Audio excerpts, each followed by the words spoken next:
Listen to me. There has been, I'm telling you, Mr. Speaker, please, Mr. Speaker, please, with all due respect, I have been chased through the bushes for the past 3 months.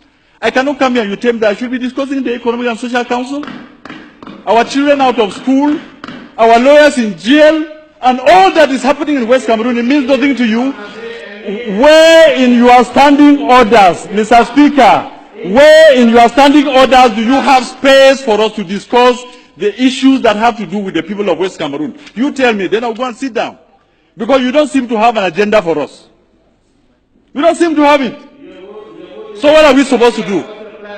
It is also part of the humiliation. Mr. Speaker, yeah, I am now telling you that the person who ordered for my arrest, tell him I am here. He can come and take me from this National Assembly. And the people of West Cameroon would know that they don't belong here. I am being frank with you. The representatives of the people have the power to say it as it is, at any time. And if we come here and you shut us down, you want to kill those people out there. You want to kill those people out there. So what should we do? That is your wish, Mr. Speaker. I should have waited for them to bring my head to you. That is what you would have wanted. I simply say no. Mr. Speaker, can you now, on this floor, give a nation that you call yours, people can do what has been done to our children in West Cameroon. I call it West Cameroon because you will never take it out of our mouths again, because that is a territory in which we believe in freedom. To go out on the street and demonstrate is a basic right for us. And that is why we are saying that there are two Cameroons that came together. If you are telling us, like a state minister stood here last year and told us that what happened in Cameroon is like dropping a few cubes of sugar into a basin of water. Who is the sugar and who is the water? I'm asking the government bench of Cameroon, who is that you rape our children? My brother's daughter has been raped in Boya. I swear to you, the government of this country, does the president of this country know that the governors and the DOs and all the administrators you have sent to West Cameroon are out there behaving exactly like an army of occupation? Our people have nowhere to go. We have made all the efforts. Our ancestors and our forefathers trusted you to go into a gentleman's agreement that two people who considered themselves brothers could go to live together. If this is what you show us after 55 years, then those who are saying that we should break Cameroon are right. They are correct. The people of West Cameroon cannot be your slaves. The people of West Cameroon are not, you did not conquer them in war. If this is what you are saying that we should live in, I say simply no, it will not work. How do you have an army that's supposed to protect children, step out there, beat them, and rape some? It is not heard of in any country. This is the 21st century. And anybody who does that, I cannot be willing for his government to pay the price. We will exact it on you. Because you are making us believe that we went to the wrong place. What is there to say? I want the world to know and to have it on record that we have made efforts. I have sat with ministers and listened to them talk. The first one was the then Minister of Justice, Amadou Ali, 10 years ago, and I took my time, drove from Como to Yaoundé to tell him something is brewing out there. This thing that you people are sending gendarmes to beat people up and say all of these things, there is pain in West Cameroon. And as Minister of Justice, be very careful. What happens there? And he turned around, looked at me, and told me, Mr. Wilbur, it is your people who choose to come here. He is alive. He told me. Last week, I went to see the Minister of Higher Education,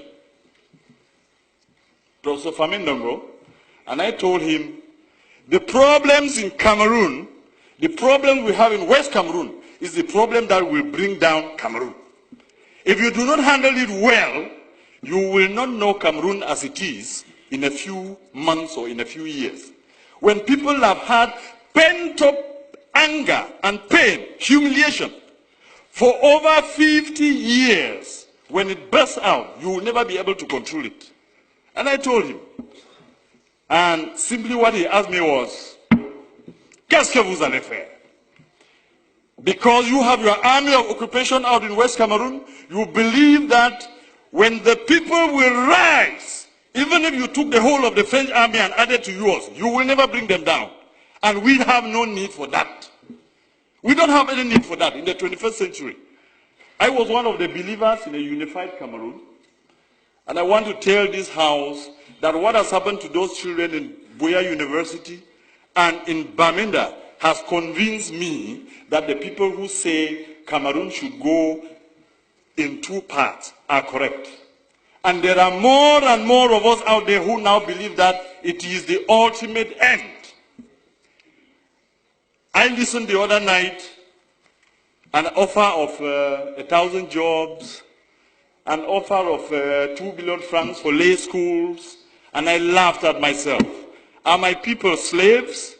So you now take them to be your dogs, that you can beat and wound and maim, break their bones, then throw a piece of meat for them to fight over. It has to end.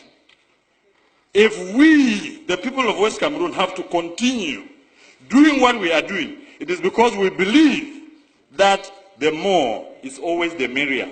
When you have more people, you have more chances of surviving in life.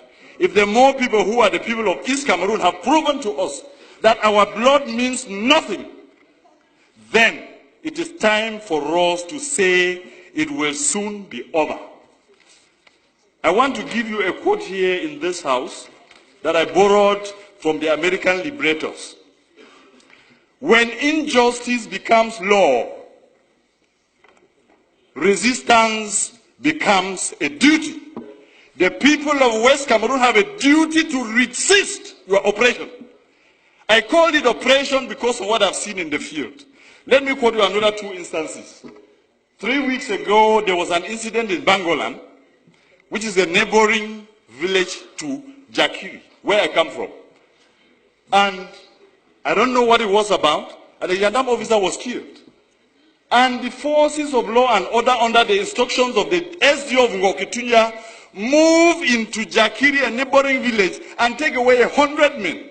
Just beat them up, break their bones, and then just leave them there. And I went to that place where he took these people, and I told him, Mr. SDO, you are going to release my people.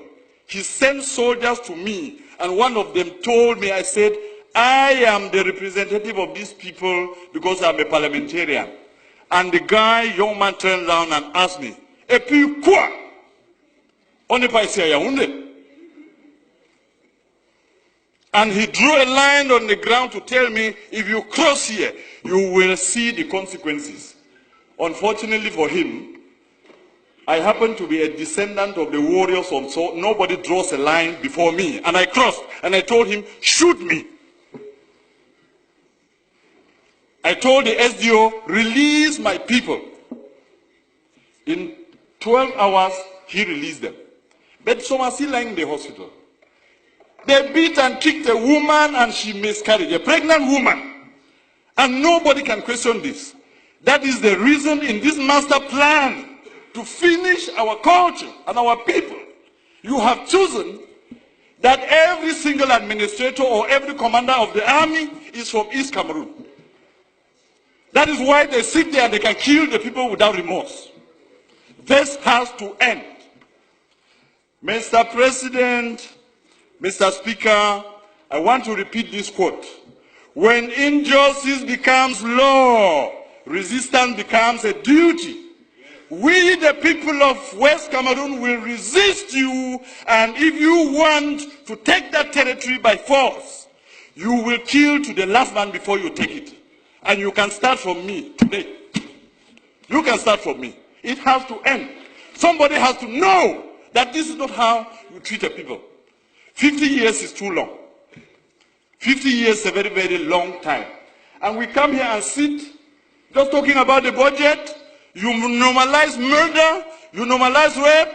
Mr. Speaker, I am sorry to tell you that this is part of the resistance. You will hear me to the end.